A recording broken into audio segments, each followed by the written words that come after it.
Bueno, buenos días a todos. Como todos los trimestres, estamos aquí para presentar el cumplimiento de nuestro resultado fiscal, eh, el cumplimiento de la meta del programa con el fondo. Así que vamos a arrancar revisando los números de marzo, donde registramos un resultado primario negativo de aproximadamente 13.000 millones de pesos, manteniendo la brecha positiva de crecimiento de ingresos respecto de gastos que ya se verifica desde hace 21 meses, si no me equivoco, 21 meses, y que es la que nos está permitiendo ir consistentemente bajando el déficit en la Argentina. Yendo al resultado del primer trimestre, el resultado primario del sector público no financiero se situó en 10.347 millones de pesos, lo que equivale a 0,1 puntos del PBI, una marcada mejora de 0,3 del PBI respecto del mismo periodo del año anterior, y en donde por primera vez desde el año 2011 la Argentina vuelve a tener un primer trimestre con superávit primario en sus cuentas públicas, ¿no? Después de haber marcado déficits muy grandes en todos los años posteriores al que les mencionaba. En el primer trimestre aceleramos la reducción de la baja real en el gasto primario, en un contexto de recursos tributarios, especialmente de derechos de exportación, que estuvieron por debajo de las previsiones que teníamos cuando se elaboró el proyecto de ley de presupuesto para este año. Recurrimos a una mayor baja del gasto como forma de responder a ese menor nivel de recaudación, y allí es donde entonces alcanzamos una baja en el gasto de 14% en términos reales en este primer trimestre respecto del primer trimestre del año anterior, que además sucede ya a una baja muy marcada en el año 2018, de casi 9% en términos reales, de 3% en 2017 y de 1,7% en 2016.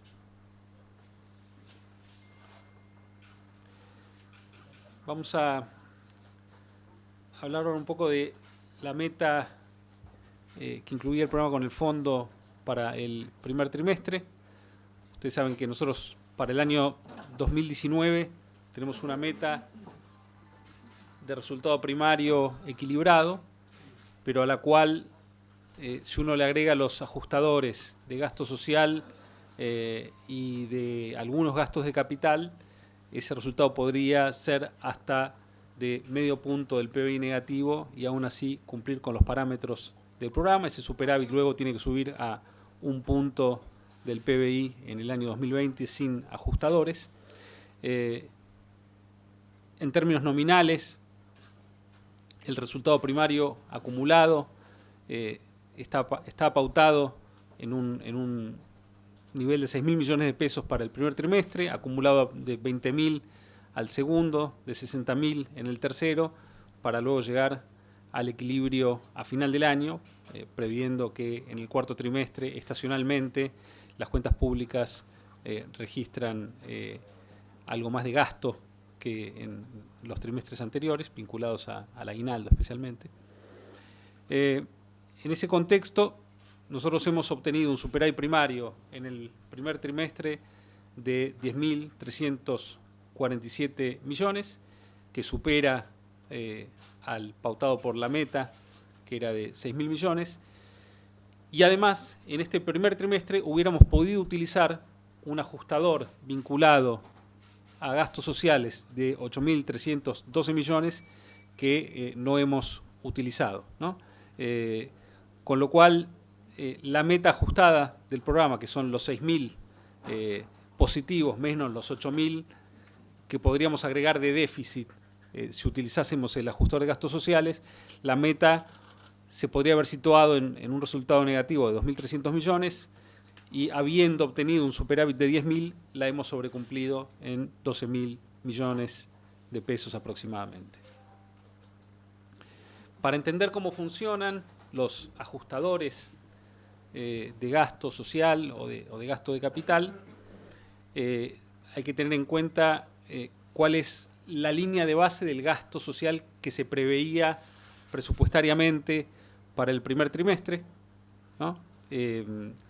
Y eso suma 33.200 millones de pesos. En estos programas se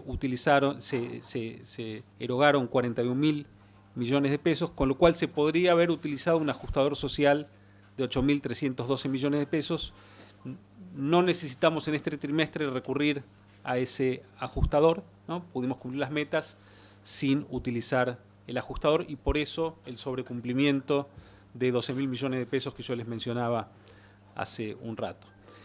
En el caso del gasto de capital, la línea de base preveía 10.000 millones de pesos de gasto de capital financiado con fuente externa.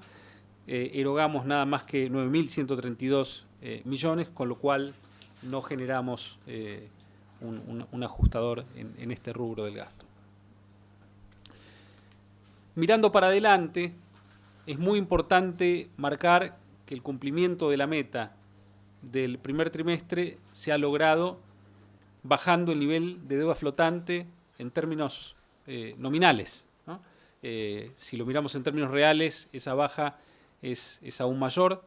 En el programa se preveía que la deuda flotante podía pasar de 70.000 millones de pesos a 75.600 en el primer trimestre, pero lo que hicimos fue bajar la deuda flotante, con lo cual lo que esto muestra es que el resultado que hemos obtenido en este primer trimestre no se basa en el no pago de gasto devengado, ¿no?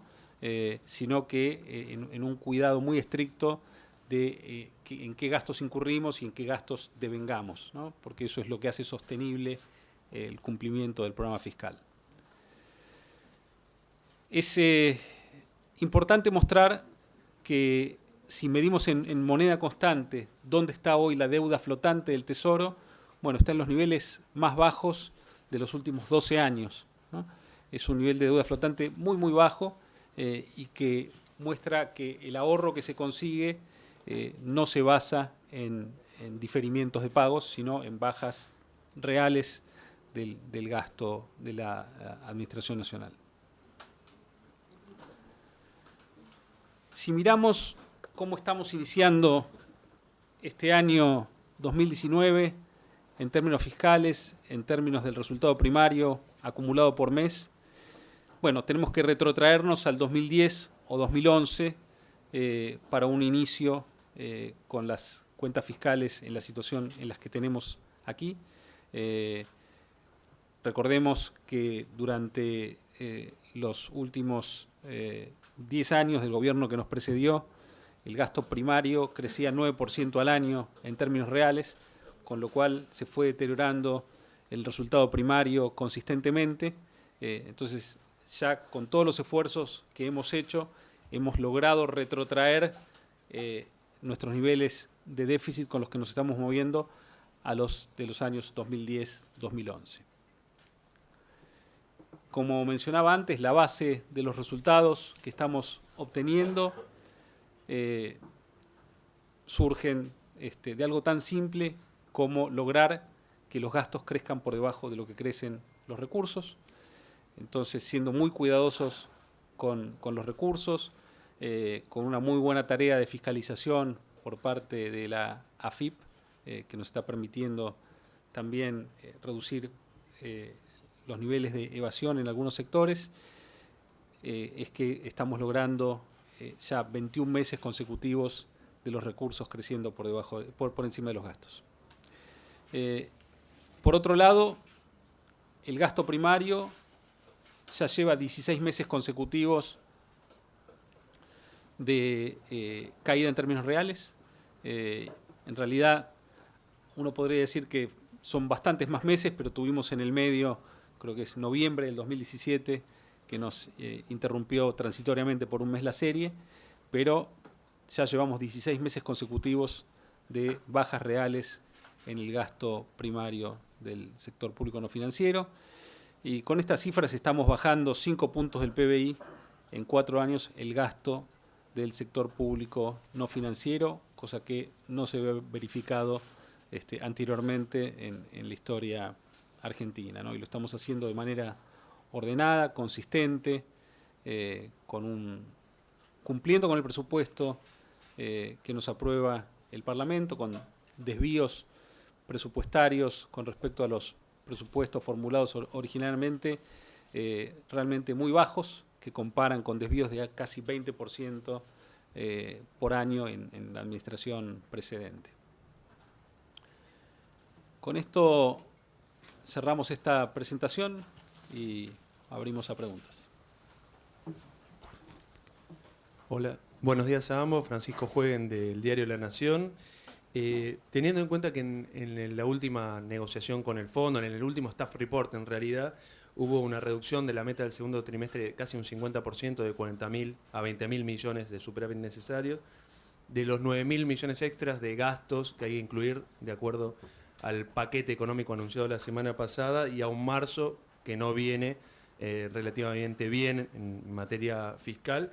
¿Es sustentable, digamos, la meta de 20.000 millones del segundo trimestre y sobre todo la del tercer trimestre de 60.000 millones?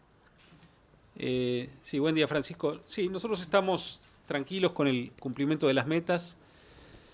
Del conjunto de medidas que se anunciaron el miércoles pasado, el costo fiscal no supera los 10.000 millones de pesos, ¿no? Hay un costo fiscal vinculado a la financiación de la tarifa de gas para los hogares, a la absorción por parte del Tesoro de lo que era el incremento para hogares de la tarifa mayorista eléctrica y la concesión a las pymes para las exportaciones que superen los niveles del año 2018.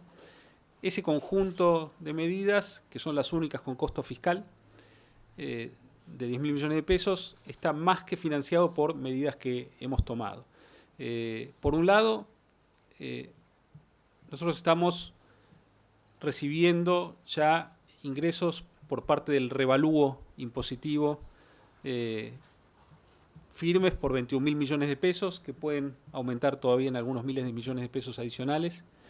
Eso, por supuesto, es coparticipable, pero cerca de la mitad de esos recursos van a la Nación y eso cubre por completo el conjunto de anuncios del otro día. Por el otro lado, en el plan de pagos que se anunció junto con el conjunto de medidas del miércoles, para las empresas no pymes, para ingresar al plan de pagos hay que hacer un desembolso inicial del 20%, que no figuraba tampoco en el presupuesto, con lo cual ahí tenemos recursos extra que más que compensan los anuncios que hemos hecho, y donde además, como vimos en el primer trimestre, cuando los recursos vienen por debajo de lo esperado, bueno, nosotros compensamos eso con un comportamiento del gasto público que esté en consonancia con ello, ¿no? Y por eso la baja de 14% real del gasto en el primer trimestre. Sí, buenos días. Daniel Mastro Pascua, de la agencia Telan.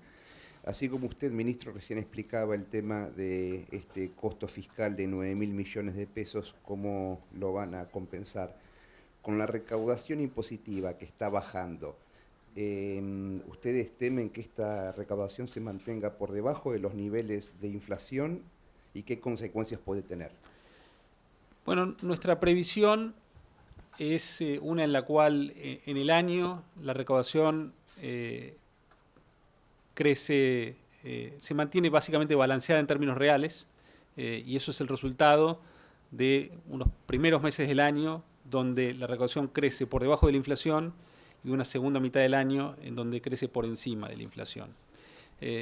Y una parte importante de esto tiene que ver con que parte del desvío en la recaudación respecto de lo que fue pautado cuando se elaboró el presupuesto es que los derechos de exportación en los primeros meses vinieron por debajo de lo esperado.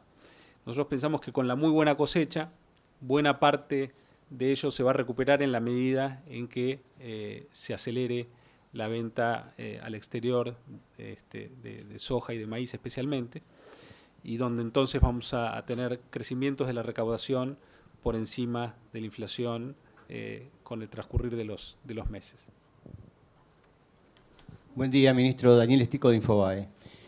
La pregunta es, ¿cómo, de acuerdo con la aceleración de la inflación que superó todas las expectativas en marzo, tanto del sector público como incluso el sector privado también se ha equivocado feo, ¿cómo cree que está impactando ese efecto tanto sobre los ingresos como sobre los gastos de este mes de abril? Y la segunda es, ¿por qué si la situación fiscal y la monetaria viene tan consistente con lo previsto, los mercados siguen votando en contra y hoy vuelve a subir el riesgo país? No, con respecto a la segunda parte, yo creo que tiene que ver fundamentalmente con la incertidumbre política, ¿no? Con digamos, la incertidumbre que tienen los mercados acerca de cuáles son las propuestas de la oposición. Las nuestras son muy claras, ¿no? Que es continuar con nuestro programa de reformas, de integración al mundo, de búsqueda del superávit fiscal el año próximo, primario, de mantener un Banco Central independiente, con una moneda que flota, que cuida los niveles de emisión monetaria y que ha dejado de financiar al Tesoro, ¿no? Que son los mecanismos que han utilizado los demás países de la región para llegar a tasas de inflación más bajas, pero no tenemos un pronunciamiento de la oposición en el sentido de si, bueno, concuerdan con que ese es el camino para que la Argentina pueda crecer sostenidamente y así bajar los niveles de pobreza. Entonces, creo que ese es el principal factor jugando hoy en el riesgo país. Creo que los mercados no nos están pidiendo cambios en la política económica. Creo que está claro que lo que pesa hoy es la incertidumbre política. Y me olvidé la primera, Daniel. Sí, Nicolás, la primera era vinculada así con la aceleración de la inflación de marzo que superó todos los pronósticos, tanto del sector público como más aún del sector privado. Parece que el sector privado también se equivoca feo. ¿Cómo está impactando en la primera quincena de este mes de abril, tanto del lado de los ingresos como del lado de los gastos, ese efecto? Bueno, hay algunos gastos que están indexados a la inflación, ¿no? Esencialmente el gasto previsional está indexado a la inflación, entonces más inflación implica un nivel de erogaciones más alto. También, por supuesto, con niveles de precios más elevados, con una inflación promedio más elevado, los recursos, especialmente en los impuestos como el IVA, débitos y créditos o internos que están muy vinculados al nivel de precios, no así el impuesto a las ganancias que corresponde a las ganancias del año precedente, esos recursos también crecen más en términos nominales y de hecho si uno se fija en el neto entre ingresos y gastos relacionados con la inflación, algo más de inflación genera una pequeña ganancia en términos presupuestarios, ¿no? Por supuesto que preferiríamos no tenerla y que la inflación sea más baja, pero en términos presupuestarios el resultado neto es levemente positivo. ¿Qué tal? Buen día. María Iglesia, del diario El Cronista. Tengo dos preguntas, una muy cortita que es si la meta anual sigue siendo el 0%, digamos, de equilibrio primario, porque en el gráfico aparecía el 0,5 con la posibilidad de usar estas salvaguardas con el Fondo Monetario. Y la segunda es, teniendo en cuenta que la meta trimestral del segundo trimestre cambió y también que se actualizó el programa financiero hace poco relativamente, ¿con qué pronósticos, sé que no hacen pronósticos, pero con qué datos de inflación y de evolución del PBI esperado para este año trabajaron? La meta del segundo trimestre se modificó simplemente traspasándola al tercero y se mantiene la meta anual de equilibrio primario, ¿no? Y el traspaso de parte de la meta del segundo al tercero tuvo que ver con la sensación, con el análisis que hacemos de que la recuperación, especialmente de derechos de exportación, va a ir mejorando a lo largo del año y que en el tercer trimestre vamos a recuperar parte de lo no recaudado en el segundo trimestre. Después, con respecto a la meta para fin de año hay que ser muy claros. La meta es de equilibrio primario, pero los ajustadores permiten, si los utilizamos, pero si los utilizamos además en los aspectos focalizados, que es gasto social y los programas de inversión prioritarias, permiten, si uno los focaliza ahí al exceso de gasto, ir hasta un déficit de 0,5.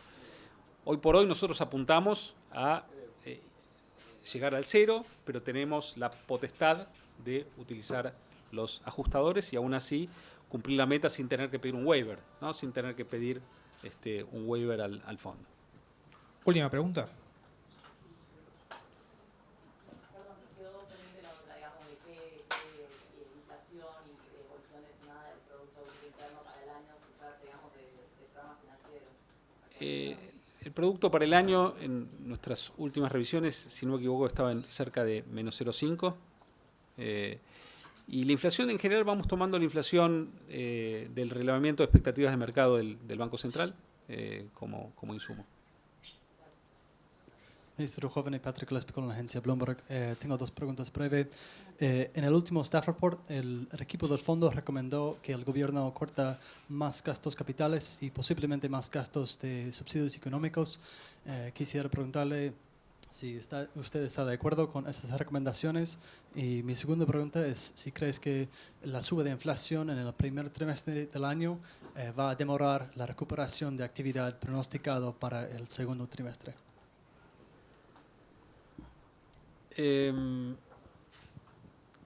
Con respecto a la suba de la inflación, bueno, aún no lo sabemos. En el primer trimestre la economía, con los números que vemos de enero, de febrero y los que prevemos para marzo, pensamos que el PIB se expandió respecto del cuarto trimestre del año pasado y pensamos que esa expansión va a continuar en el segundo trimestre, ¿no? La inflación, por supuesto, afecta al consumo porque afecta a los salarios reales, pero a la vez se están moviendo otros factores dentro de la demanda, como las exportaciones, que pensamos que a partir de abril van a ser bastante buenas. Entonces, hoy mantenemos nuestra proyección de crecimiento para el año con la que venimos trabajando en los últimos meses. Con respecto a las recomendaciones del Staff Report, nosotros, por supuesto, tratamos de preservar el gasto de capital porque eso implica que atrás de ello hay obras que se están haciendo que son muy importantes para los argentinos. También preservamos el componente de gasto social. Recuerden, el presidente el 1 de marzo anunció el adelantamiento del aumento de la asignación universal por hijo para todo el año en ese primer trimestre. Y allí donde podemos trabajamos sobre el gasto para compensar los menores recursos que hemos tenido en este primer trimestre sobre lo que preveía el presupuesto, y por eso la baja real en el gasto es más marcada que la que preveíamos a comienzos del año. Pero claramente nosotros estamos convencidos de que tenemos que cumplir con nuestras metas fiscales. Es nuestro programa, es un programa diseñado por la Argentina, donde estamos convencidos de lo que tenemos que lograr en materia fiscal, porque eso es lo que nos va a traer estabilidad macroeconómica, y vamos decidiendo en la medida en que lo necesitamos, en dónde hacemos las bajas que necesitamos. Gracias a todos. Muchas gracias.